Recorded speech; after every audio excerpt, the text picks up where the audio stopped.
Goddag og velkommen til Afro TV. Mit navn er Felix Mose, og med mig i dag har jeg dagens gæst, som er Jariato Bangura. Og i dag vil jeg gerne stille nogle spørgsmål angående hele processen om at komme til Danmark og integrere sig i det danske samfund, og hvordan hun har klaret det, og hvad for nogle udfordringer hun har stødt på, og altså, hvad for nogle råd hun har til at give til andre unge afrikanere, der er i samme problemstilling. Ja, du vil fortælle lidt om dig selv? Ja, jeg hedder Jariato, og jeg er fra Sierra Leone i Vestafrika, og jeg kom til Danmark som 12-årig. Og jeg er uddannet som social- og sundhedsassistent. Okay, så du kom som 12-årig. Det vil sige, du kunne faktisk snakke dit hjemmesprog. Ja. Flydende. Flydende hjemmesprog. Så kommer du lige pludselig til Danmark, til et helt nyt land, hvor der er kun hvide mennesker på gaderne, og du er jo vant til noget helt andet, og vejret er anderledes, og hvordan klarer du det? Altså, det var svært at kunne klare det danske vejr. Fordi da jeg kom til Danmark med min storebror, det var i vintertid, hvor det var sne på gulvet. Jeg tænker, jeg har aldrig set sne før. Så jeg var lidt i chok. Jeg spurgte min mor, hvad er det der på gulvet? Min mor siger, det er noget, der er sne. Men og så starter vi så i skole, der hedder M2-klasse, hvor man skal lære de danske sprog at kende, være med andre børn, som jeg ikke kender engang til danske sprog. Men i starten var det svært at komme i gang. Okay. Altså, hvad er det, du synes, der var svært i M2-klassen der? Det sværeste er det danske sprog, fordi jeg kender ikke de danske sprog, og jeg taler et helt andet sprog i forhold til de danske sprog. Og så da jeg kom, jeg mødte andre børn, der kunne tale sprog lidt end mig, så jeg føler mig sådan lidt tilbageholdende og genert og alt det. Ja, klart. Hvad synes du sådan, når vi tænker på skolemiljøet, klassemiljøet, altså lærerne, hvad synes du, altså, var de gode til at hjælpe dig i gang, eller var de mere hjemmefronten, der ligesom hjælpe meget på altså banen, lærerne var gode til at hjælpe mig med at komme i gang, og det var mine forældre også. Fordi når jeg er i skole, så bliver jeg nødt til at tale dansk sammen med lærerne og børnene. Men også når jeg kommer hjem, så taler jeg så lidt dansk og så mit sprog. Men lærerne var rigtig søde, og de var villige til at hjælpe mig med at komme i gang med det danske sprog. Så din mor kunne så snakke dansk? Ja, min mor og min stedfar kunne godt snakke dansk. Så de kunne hjælpe dig med lektier og alt sådan noget besvær noget? Okay. Ja. For der er rigtig mange, som ikke har den mulighed, som du havde der. Ja. Mange, der kommer hverken nogen til hjælpen med lektier eller noget som helst, så tager den endnu længere tid at få lært sproget og komme i gang i systemet, ikke også? Jo, som jeg kunne se nu også, danske sprog er ikke let. Det er svært. Så du kommer ind på M2-klassen, og du lærer dansk sproget, og du mestrer det, og du kommer videre i systemet. Du kommer videre til 9. klasse. 9. klasse, okay. Ja. Og hvilken skole er det, du gik på? Det var nu, der hedder Bagne Højskole ude i Sydhavn. Så du kommer i en klasse, hvor alle kan snakke dansk? Ja. Og er der ikke nogen, der har besvær med sproget? Og du klarer dig fint? Jeg klarer mig fint med dem. Okay. Og jeg synes, det var rigtig godt. At jeg kommer i en ny skole, hvor jeg kan også tale dansk og skrive dansk, og så kunne snakke med andre også, der også kunne dansk. Okay. Og du går der i et år, og hvad sker der så bagefter? Og så, da jeg starter i 9. klasse, og så er det der, hvor man skal så begynde at tænke, hvad man vil i fremtiden. Hvilken uddannelse man har tænkt sig at fuldføre og komme i gang med. Ja. Og så valgte jeg så, at jeg begyndte at arbejde med syge mennesker. Så tænkte jeg, så skal det være socialt, nu med inden for sundhedsfag. Okay. Hvordan kan det være, at du lige præcis tænker på at arbejde med syge mennesker? Fordi der er mange mennesker, der tænker på, at jeg vil gerne være advokat, jeg vil være læge, og jeg vil være pilot og mekaniker, ingeniør og sådan nogle ting. Der ikke, hvordan kan det være, at du tænker på ligesom at hjælpe de ældre mennesker? Ja. Grunden til, at jeg tænker på social og sundhedsfag, det er fordi, at min mor var allerede hjemmehjælper, og min moster i USA er sygeplejerske. Så for mig det er en stor motivation fra den, at jeg vil gerne den vej. Okay, så din mor er hjemmehjælper? Ja. Okay. Så det er måske der, hvor du fik inspiration fra? Ja. Okay. Så du afslutter 9. klasse og kommer videre i systemet? Ja, jeg starter på social sender dine ansøgninger på senere, når du kommer ind? Ja. Og hvad sker der så der? Jeg starter med at tage social- og sundhedshjælper, hvor det er mere med at hjælpe de gamle mennesker, og med de ting, som de ikke kan. Og så fuldføre det uddannelse, og så arbejder jeg 2,5 år. Og så tænkte jeg, nu skal jeg altså udvide mit uddannelse. Det er der, hvor jeg så tænkte på at tage social- og sundhedsassistent. hvor det er mere som de medicin og mere stor, bredt uddannelse. Ja. Så du kommer simpelthen i arbejde med det samme? Ja, med det samme. Wow. For der er jo virkelig mange, der står og... Der er mange, der har taget uddannelse, og det ender med, at de ikke kan komme i arbejde, og de er arbejdsløse, så ender med, at de måske ude og lave lidt rengøring lidt der og pister der og sådan noget. Ja. Det er jo ikke så nemt at finde arbejde. Hvordan kan det være, at du kunne finde arbejde så let? Jeg tror, at det kommer an på, hvor heldig man er. Det er svært at finde et job, men så ikke når man er færdig uddannet. Så inden man bliver færdig, så skal man også starte med at skulle ansøgning, for det er det, jeg har gjort, da jeg mangler 2 måneder, jeg skulle udføre til social- og sundhedsassistent. Og så har jeg så sat mig ned med min hvad hedder det nu? Rådgiver? Eller vejleder? Vejleder. Okay. Så har hun så hjulpet mig med at skrive ansøgning og fortælle mig de forskellige steder, hvor jeg kan gå og lægge ansøgninger. Og det har jeg så gjort. Okay, så du har virkelig benyttet den hjælp der? Den hjælp der, ja. Ja, det er meget godt. Og så efter jeg blev færdig, og så fik jeg så opkald fra et sted, der hedder Flintholm, at de vil gerne have mig til samtale, og så kom jeg til samtale. Der fik jeg job. Okay, så du fik job allerede ved den første jobsamtale? Ja. Det var da utroligt. Det er jo ikke noget, man hører hver dag. Altså Nej. folk, de tager uddannelse og bliver færdige, og så står de der uden arbejde. Dem kender jeg mange af. Ja, jeg kender også mange, der også er blevet færdige som assistent, og de kan gå op til halvt år, de kan få noget job. Så jeg har været en af de heldige. Okay, hvordan kan det være? Var det, for du var super god til at skrive ansøgninger, eller der må være en grund til det? Måske den måde, jeg præsenterer mig selv til samtale, så det kan være, at jeg har fanget, mit ord har givet noget stor betydning til jobsamtale. Så du har forberedt dig rigtig godt, kan jeg høre. Ja, det har jeg, for det har heller ikke været en nemt uddannelsekamp for mig. Nej, det kan jeg godt forstå. Så jeg var også helt glad, at jeg fik det job. Ja, så får du job, og så kommer du i gang med at arbejde. Så du starter på, er det på et plejehjem, du starter på? Eller, Ja, jeg starter på plejehjem, hvor jeg så arbejder om aftenen. Og så bagefter så begynder jeg så at køre som vikar i forskellige steder, både hjemmepleje og på hospitaler. Bare for at udvikle mine kompetenceområder. Så du starter på arbejde her, ikke? Og så kommer du ind i en gruppe. Hvordan bliver du modtaget i den gruppe der? Altså, jeg ved, der er store udfordringer i sådan nogle grupper der. Hvordan klarer du den?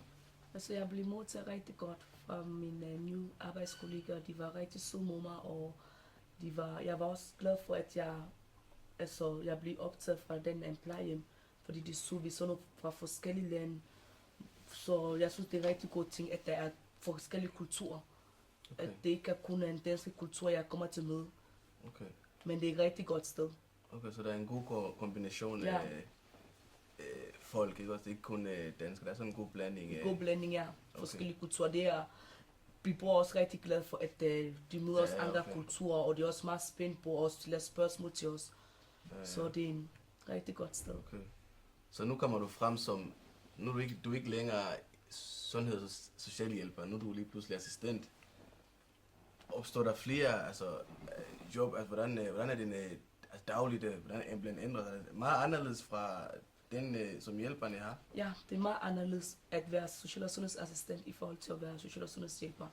Fordi assistent, du kan arbejde i forskellige steder, for de hjælper det kun på pleje eller hjemmepleje. Men for assistent, så er det sådan et meget bredt område, vi har, hvor vi kan arbejde både i psykiatrien og på plejehjem, hjemmepleje og hospitaler. Så det er rigtig godt. Ja. Okay, hvad med økonomisk set, altså får man mere i løn? Ja. Det går jeg derud fra. Ja, man får mere i løn, men der er ikke så meget forskel med lønmæssigt med hjælper og assistent. Måske det er bare 1.000 kroner mere, men stadigvæk, det er penge. Ja, det er stadig noget. Ja. Men hvordan kan det så være, der er så mange, der ikke vælger at fortsætte til assistent, efter de har taget hjælper? Hvorfor tager de ikke videre? Der er ikke så mange, der tager assistent... Jeg tror, det er forskelligt fra person til person, for der er nogen, der kan starte at hjælpe, og så dropper det måske, der er nogle familieproblemer, eller det ikke er nogen, der virkelig går dem på, at de ikke kan fuldføre deres uddannelse. Fordi jeg har selv været udfordret, da jeg var under assistent, hvor lige pludselig, jeg har bare lyst til at stoppe, fordi jeg kunne ikke klare en bestemt person, der arbejder på den praktiksted, hvor jeg var. Fordi jeg synes, at hun var helt til efter mig. Jeg føler mig som om, at hun ikke kunne lide mig, men åbenbart ved jeg ikke, hvorfor hun var helt til efter mig.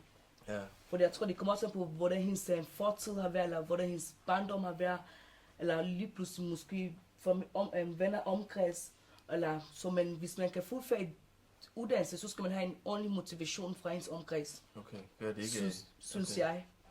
Okay. Fordi nu har jeg har snakket med en del, der har taget den uddannelse der, og mange af dem, de siger, at den uddannelse, det værste ved det er praktikperioden. Jeg tænker bare, okay, hvorfor lige praktikperioden? Er det så slemt? Altså, Hvorfor er der mange, der siger det? Der er nogle steder i praktiksteder, hvor det er slemt. Men det kommer også an på, hvor du bliver sendt hen. Okay. Ja, og det kommer også an på, hvilken kollega du møder derude. Fordi nogle gange du kan komme et sted, hvor de virkelig er sure, og du føler dig ikke velkommen, og du føler dig, at okay, den sted gider ikke at være. Selvfølgelig så kan man jo ikke, så bliver man jo sat til side, og man tænker, okay, nej, nu hvor jeg står på det, jeg skal på arbejde, jeg har ikke lyst til at komme der, fordi jeg synes bare, at medarbejdere er ikke søde mod mig, og jeg føler mig ikke, at jeg kunne bruge nogle ting, og jeg kunne lære nogle ting, der er ikke nogen læring der. Så selvfølgelig så går man også i stå. Ja, klar. Men så igen, hvis man vil den uddannelse, så skal man bare være stærk og tænke, at jeg er på den her sted for at fuldføre mit uddannelse. Må jeg lige stille et spørgsmål omkring de ældre? Hvordan tager de ældre i det hele taget imod jer som for eksempel afrikaner? Nu kommer lige pludselig ind i en persons lejlighed, og lige pludselig så åbner hun døren, og så er det pludselig den afrikaner, der kommer ind. Altså. Ja. Hvordan er der forskellige reaktioner, jeg oplever sådan? Altså, jeg har oplevet rigtig mange reaktioner, når jeg kommer hos de gamle mennesker. Jeg ringer på deres klokken, og jeg kommer ind og præsenterer mig selv. Og nogle gange så bliver de bare helt chokeret. Nå, hvad laver du her? Hvorfor er du mørkt i hovedet? Og hvorfor er du inden for det her fag? Hvorfor kan du ikke bare blive der, hvor du kommer fra? Så vi møder sådan nogle forskellige reaktioner fra forskellige af de gamle. Så for mig, jeg synes bare, at jeg går ikke så meget op i det, som jeg har gjort i starten. Jeg har vendt mig til det, jeg har vendt mig til deres små og snak på, og deres reaktioner, så hvis jeg kommer hos sin bror, for eksempel, vil ikke have mig. Det eneste, jeg kan gøre, det er, at bare ringe til min chef og sige, den person vil ikke have mig, og jeg går derfra. Okay. Så det er den mulighed, den er der, hvis du... Ja, de kan vælge at tage imod din hjælp, eller så kan de også vælge bare at sige, okay, jeg smutter, så må du få en hjælp fra en anden.